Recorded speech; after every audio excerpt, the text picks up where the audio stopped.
中国10吨级的6足机器人亮相，共军真有高达。这种机器人在未来战场上将会发挥什么样的作用？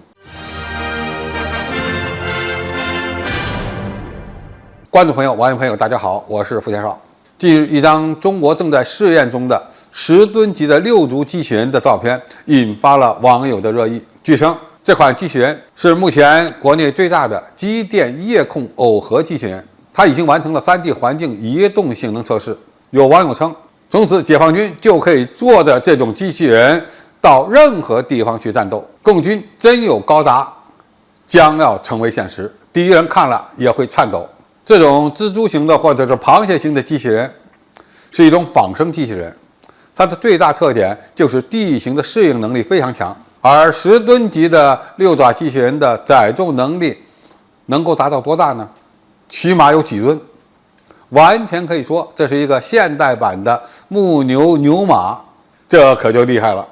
那么现在的问题是，这样的机器人在未来的战场上能够发挥什么样的作用呢？当然，多足机器人并不一定是万能的，它的优点非常突出，缺点也比较明显。其最大的优点是地形适应能力强，载重量大，几乎可以通过任何复杂的地形，特别适合用于山地的载重运输。其缺点是移动速度慢，运行的距离比较短。你可以这么理解，这种机器人的移动速度应该和人差不太多，二者的越野能力呢也相当，但是这种机器人的载重能力可要比人强得多，尤其是在高原地区。当然，如果把它改造成一款能够适应复杂地形的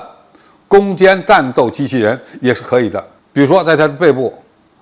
安装120毫米迫击炮，就可以无死角地打击敌方反斜面阵地上的攻势。那么，如果再装上大口径的机枪，那么它就可以变成攻坚的利器和防空的武器。当然，这种机器人的造价估计呢也不会便宜。在我们有其他的攻击手段的情况下，大量建造这种6足战斗机器人应该不太划算，但是少量使用还是可以的。那么这种巨型的6足机器人在战争中它的最大用途是什么呢？恐怕不一定是用于作战，而是用于后勤补给，特别是在高原复杂环境下，为前线士兵提供最后1公里的补给。美军在阿富汗山区的作战就发现了一条致命的短板：如何将作战物资从公路运送到山头的战斗岗位非常困难，因为这最后的1、2公里可能只有一些羊肠小道，只能靠肩挑背扛，或者是用毛驴运送，这样每次送达山顶的物资都会非常有限。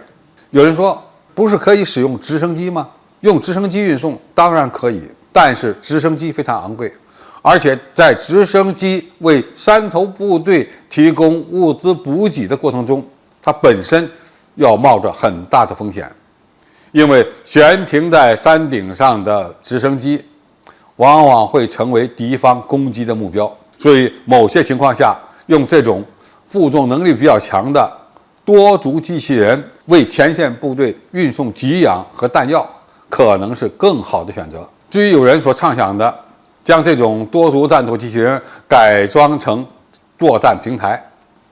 只要有了成熟的人工智能技术，这么做当然是可以的，因为他们的载重能力比较强，就可以为他们配备较强的防护装甲和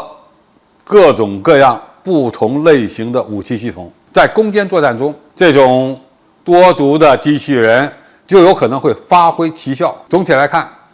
这种先进的多足机器人在未来战场上的使用，更多的可能是后勤补给，但它们也能变成战斗机器人。过去我们的解放军战士是有什么武器打什么仗，以后我们有了更先进的技术手段，就可以研发出更加适合战场需要的攻击平台，而这些攻击平台呢，都是无人化的，从而大大的减轻我军士兵的负担。共军